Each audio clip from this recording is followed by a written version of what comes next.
So the same applies to you, KD, for your question, which is, hey guys, just a quick question regarding press advantage. What's the ideal time frame to resubmit PR links for indexing? Well, I'm going to tell you right now, I don't submit any of the links for indexing at all, not even one time, not even the first time that when I get the report back. And the reason why is because it's unnecessary. Most of the PR sites, the media sites that the press releases get published to, are crawled regularly by Google anyways, because they're constantly publishing, and because they're media sites, the Google bots live on those sites, right? They're just so they're constantly being crawled. So there's really no need for you to submit. It's just additional step. It's basically you're wasting putting additional effort into something that's really not going to make any difference, because Google's going to be crawling those sites anyways. They're going to see your links. And part of the reason why a lot of those press releases don't get indexed is because they are duplicate, right? Don't let me throw you guys off when I say they are duplicate. It's not a duplicate content penalty, guys. But if Google sees it, remember, Google will put things into what it calls the supplemental index. And the supplemental index doesn't mean it's bad. Just because something's in the supplemental index doesn't mean it's bad. It just means it's very similar to other indexed results. And so if you publish a press release, it's the same exact press release republished 350 times, or however many, with Press Advantage, I think right now it's around 250-ish or so distribution sites. So that's 250 pieces of content, of identical content out there on the web. Google doesn't need to index all of them. Trust me, Google crawled the site, is aware that it's there. Whether it indexes it in the public index or the supplemental index really is beside the point. It's not important. There are certainly some versions of the press releases that you hope and would like and want to be indexed, right? Like Digital Journal's one of them. That's a good site for that. Also, Press Advantage, the press release published on Press Advantage itself, that gets indexed. Those are great press releases, guys, to push, build additional links to, use as like landing pages, because they look good. They're very nicely laid out, and they don't get purged, right? So again, there are certain ones that you can do additional things to. And I highly recommend that. But don't worry about all the press releases, whether they're indexed or not.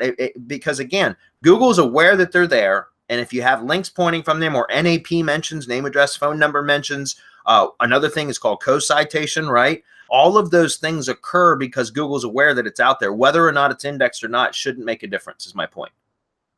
Okay? And so save yourself the time and the energy and the expense of your indexing service by just not even doing it. I'm telling you guys, I don't ever submit my press release reports to indexers, ever, period. I don't need to, okay?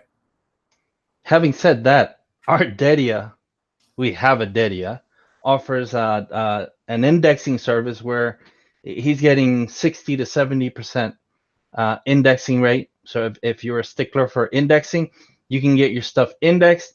Another way is taught in local PR Pro, actually, by you, Bradley, right? You send a traffic gig, and I'm not going to say how or what, because that's in the training, and I'm not going to give away anything for free. That's in the training. But there's a way that you can get traffic into your PRs and into your URLs that makes them all that much more effective, because that's when Google really starts paying attention. Remember, the art of art is getting activity, relevance, trust, and authority into your link streams. And it's just, there's just so much power when that happens. Again, that's in local PR Pro. Yeah, the only thing I would say about that is that sending traffic to a PR is kind of a tactic to get a specific PR to stick in the search results. It's not something that I would typically use for indexing multiple published PRs. In other words, because each PR has its own URL. Something you might want to try, I've never tested this, but you could take the CSV report, right, that has all of the, or a PDF, whatever, that has all the links to your published press releases, and submit that to a traffic gig in Fiverr, as like as a Google Doc URL, like a public Google Doc URL. I don't know if that would do anything or not, but if you're sending 5,000 visitors to a Google Doc URL or a Google spreadsheet URL that has all of your press release links on it, that might help them to index. I don't know that. Again, that's just something that just popped in my mind now. It might even be worth testing. In fact, some traffic gigs to some RYS stuff might be worth testing. Yeah, Marco. And I'm not saying that they'll index or that they'll stay indexed. What I'm saying is that the activity at that tier, whether it's 2 or 3, will bring it in closer, and then that helps push into the algorithm, right? Push all of the goodness that we're looking for into the algorithm, which is activity, relevance, trust, and authority. Because what we're looking to push is the target URL. We're not looking to get anything going really into these press release URLs, these link building URLs, whatever. But just the fact that you're getting activity in there is what activates everything.